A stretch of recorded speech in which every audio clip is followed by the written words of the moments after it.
വിശുദ്ധ ഖുർആൻ ശക്തമായ കരാർ എന്ന് പറഞ്ഞ ഒരു സംഗതിയാണ് നമ്മുടെ ഇണകളോട്, ഭാര്യയോട് നാം എടുത്തിരിക്കുന്ന കരാറ്. അല്ലാഹു സുബ്ഹാനഹു തആല പറഞ്ഞു, വഅഖദ്ന മിൻകും മീസാഖൻ ഗലീദാ. അവർ ഭാര്യമാർ നിങ്ങളിൽ നിന്ന് ഭർത്താക്കന്മാരെ ഏറ്റെടുത്തിരിക്കുന്നത് ശക്തമായ കരാറാണ്. ഈ വിഷയത്തിൽ എത്രത്തോളം ആളുകൾക്ക് ആത്മാർത്ഥതയോടുകൂടി ഭാര്യമാരോട് പെരുമാറാൻ കഴിഞ്ഞിട്ടുണ്ട്. ഭാര്യമാരെ അവരുടെ മാതാപിതാക്കൾ നമ്മുടെ കൈകളിൽ ഏൽപ്പിക്കുമ്പോൾ അവർക്ക് സുരക്ഷിതത്വവും സമാധാനവും നിർഭയത്വവും ലഭിക്കുമെന്ന പ്രതീക്ഷയിലാണ്.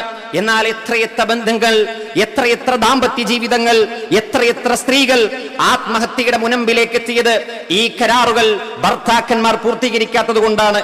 അതുകൊണ്ട് പ്രിയപ്പെട്ട ഭർത്താക്കന്മാരെ, ഞാനും നിങ്ങളും അടങ്ങുന്നവർ നമ്മുടെ ഭാര്യമാരോട് പൂർത്തീകരിക്കേണ്ട കരാറിന്റെ ഗൗരവത്തെ നാം തിരിച്ചറിയണം.